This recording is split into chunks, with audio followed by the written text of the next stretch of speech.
Finally, it's time for another international motorcycle trip.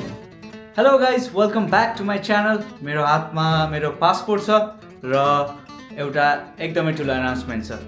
So finally मेरो visa आइसक्यो र हामी जाँदैछौँ एउटा अर्को मोटरसाइकल ट्रिपमा.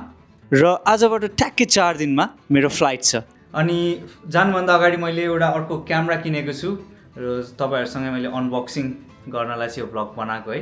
अनि आज भर्खर क्यामेरा आइपुग्यो. So let's unbox it together. लाल सलाम टाइपको देखिरहेछ है अलिकति. यो चाहिँ मेरो पुरानो हिरो 7 गोप्रो है. यसले चाहिँ मैले मेरो अलमोस्ट योभन्दा अगाडिको मोटरसाइकल ट्रिप्सहरू सबै यसले नै खिचिरहेको थिएँ. अनि यो चाहिँ अलिकति पुरानो भइसक्यो. प्लस यसले चाहिँ वाइड फिल्ड अफ भ्यू पनि दिँदैन. अनि यसको क्वालिटी अलिकति खतम नै भइसक्यो. राति त झन् केही देखिँदा पनि देखिँदैन. क्यामेरा अपग्रेड गर्ने टाइम आइसकेको थियो. त्यस कारण मैले DJI Osmo Action 6 जो चाहिँ रिसेन्टली रिलिज भएको थियो त्यो किने. भित्र कस्तो छ हेरौँ है त. यो Action 6 को साथै मैले एन्टी फिल्टर्स पनि ल्याएको छु. फिल्टर लगाएन भने चाहिँ फेरि मोटरसाइकल अथवा कुनै पनि मुभिङ अब्जेक्ट्समा चाहिँ मोसन ब्लर देखिँदैन, अलिकति अननेचुरल जस्तो देखिन्छ. त्यस कारण किनेको. तर यो चाहिन्छ भन्ने चाहिँ छैन, तर मैले चाहिँ किनेको छु. लेट्स अनबक्स त भने हैन.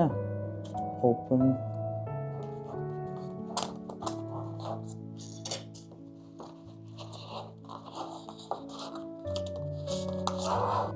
यो बक्सभित्र चाहिँ यस्तो 3टा सामानहरू राखिएको रहेछ. अनि यो भित्र चाहिँ के छ हेरौँ है.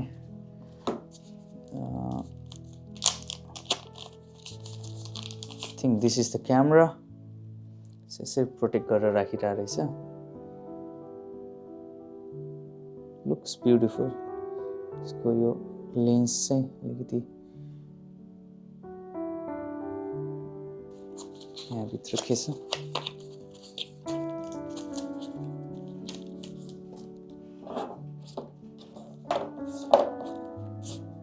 So that's all.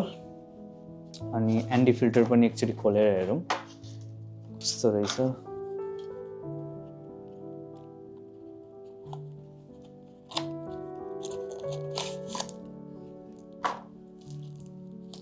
कस्तो देखिँदो रहेछ एन्टी फिल्टर.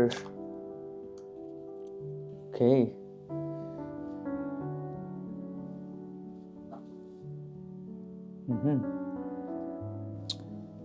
ग्रेट. सो यो थियो क्विक अनबक्सिङ. मैले पहिला गरेको ट्रिप्सहरूमा चाहिँ मैले खासै कन्सिस्टेन्टली भ्लग्सहरू हाल्न पाएको थिएन.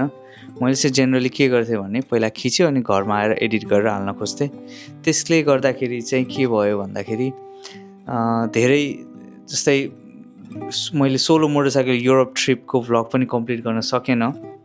त्यसपछि मैले रोमेनिया बुल्गेरिया पनि मोटरसाइकल ट्रिप गरेर भ्लग खिचेँ, तर घर आएर अपलोड गर्न सकेन. त्यो पनि मेरो हार्ड ड्राइभमा कता परेको छ. अनि त्यसपछि फेरि अरूहरू पनि टन्नै खिचेको छु, तर मैले कहिले पनि अपलोड गर्न चाहिँ सकिरहेको थिएन. त्यस कारण यो ट्रिपमा चाहिँ मैले के सोचेँ भने what if I try daily vlogging. जे जस्तो हुन्छ राम्रो नभए पनि झ्यापझुप खिच्ने, झ्यापझुप हालिदिइहाल्ने. अनि किनभने मेन कुरा भनेको चाहिँ सेयर गर्ने हो नि त सबैजनालाई. अनि ढिलो गरेर मेरो दिमागमा पनि कता न कता बसिरहेको छ, अरू काममा पनि फोकस गर्न सक्दैन. त्यही भएर यो ट्रिपमा चाहिँ मैले चाहिँ एभ्री डे भ्लग चाहिँ ट्राई गर्नेवाला छु. It's a huge thing. मैले यस्तो कहिले पनि गरेको छैन. अनि सक्सेसफुल मान्छेहरूले गरिरहेको चाहिँ देखिरहेको छु, तर मैले कहिले पनि गरेको छैन. त्यसैले लेट्स सी अब कस्तो हुन्छ. अनि ट्रिपको बारेमा कुरा गर्दाखेरि चाहिँ म जाँदैछु South America. You heard it right.